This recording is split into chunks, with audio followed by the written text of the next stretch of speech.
பாமக வழக்கறிஞர் திமுக தேர்தல் விதிமுறைகளில் அமைச்சர்கள் ஈடுபடுவதாக புகார் மனு தேர்தல் உதவி அலுவலரிடம் வழங்கினர். விக்கிரவாண்டி இடைத்தேர்தலில் திமுகவினர் விதிமுறைகளை மீறி செயல்படுவதாக குற்றம் சாட்டி பாமக செய்தி தொடர்பாளர் வழக்கறிஞர் பாலு தேர்தல் உதவி அலுவலர் யுவராஜிடம் புகார் மனுவை அளித்தார்.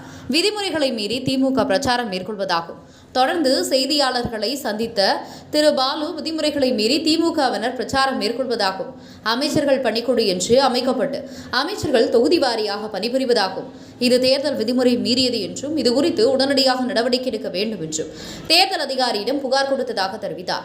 மேலும் இதுகுறித்து மாநில தேர்தல் அலுவலரிடமும் இந்திய தேர்தல் ஆணையத்திடமும் புகார் அளித்து உள்ளதாக அவர் தெரிவித்தார். உங்கள் பகுதியில் உடனுக்குடன் முக்கிய செய்திகள் உங்கள் விரல் நுனியில் காண எங்கள் தவசி நியூஸ் 24 சேனலை காண தவறாதீர்கள். உங்கள் விழுப்புரம் மாவட்ட செய்தியாளர் ஆர் வசந்தகுமாருடன் உங்கள் தவசி ரமேஷ்.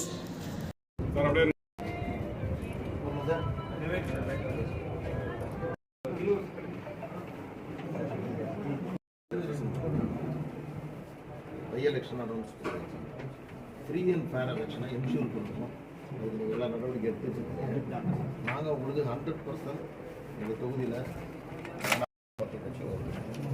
நாங்கள் எந்த விதமான உங்களுக்கு எந்த கஷ்டத்தையும் சிரமத்தையும் விதிமீறலையும் நாங்கள் பண்ண மாட்டோம்.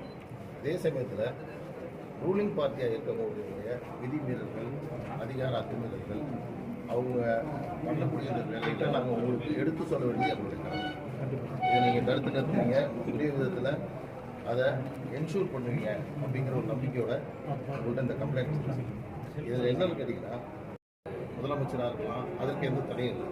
ஆனால் விக்கிரவாண்டி இடைத்தேர்தலில் 9 தமிழ்நாட்டினுடைய அமைச்சர்களை ஒரு தொகுதிக்கு இன்சார்ஜாக போட்டு அந்த தொகுதிக்குள்ளே கேம்ப் அவங்க பண்ணி அவங்க இங்கே வந்து அமைச்சராக இருந்துக்கிட்டு அதன் மூலமாக அவங்களுடைய துறை அதிகாரிகள், இங்கே இருக்கக்கூடிய வருவாய்த்துறை அதிகாரிகள், காவல்துறை அதிகாரிகளை இன்ஃப்ளூயன்ஸ் பண்ணுறதுக்கு வாய்ப்பாக அவங்க வரட்டும், பிரச்சாரம் பண்ணட்டும், வாக்கு கேட்கட்டும், போகட்டும். ஆனால் வேறு விஷயம். ஆனால் இதில் பார்த்தீங்கன்னா திமுகவுடைய ஐடி விங்குடைய அஃபீஷியல் விங்கில் அவங்க அனௌன்ஸ் பண்ணிருக்காங்க. என்னென்னா, துறை சார்ந்த அதிகாரிகளை, செயலாளர்களை பல்வேறு மாவட்டங்களிலிருந்து இங்கே வரவழைத்து அவர்களுக்கு உத்தரவு பிறப்பிப்பது என்பதும் எப்படி நியாயமாக இருக்க முடியும்?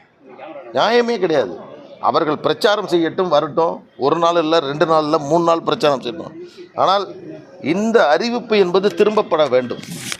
நான் இங்கே இருக்கக்கூடிய தலைமை கழக அறிவிப்பு விக்கிரவாண்டி தொகுதி தேர்தல் பரப்புரை அமைச்சர்கள் என்று அவர்கள் போட்டால் இதை பற்றி நான் எதுவுமே சொல்ல மாட்டேன்.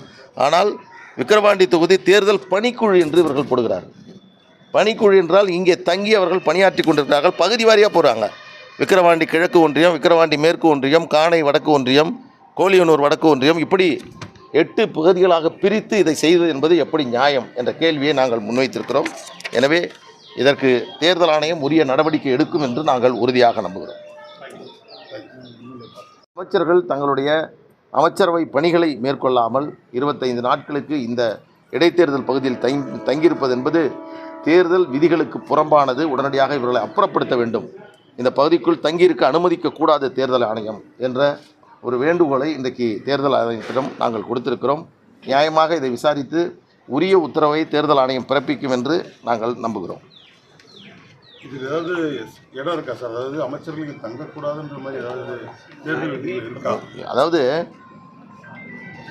அண்ணன் சிவகுமார் சட்டமன்ற உறுப்பினர் அவருடைய அலுவலகத்தை மூடிட்டாங்க, தெரியுமா? ஆமாம், பூட்டி சீல் வச்சுட்டாங்க. ஏன்?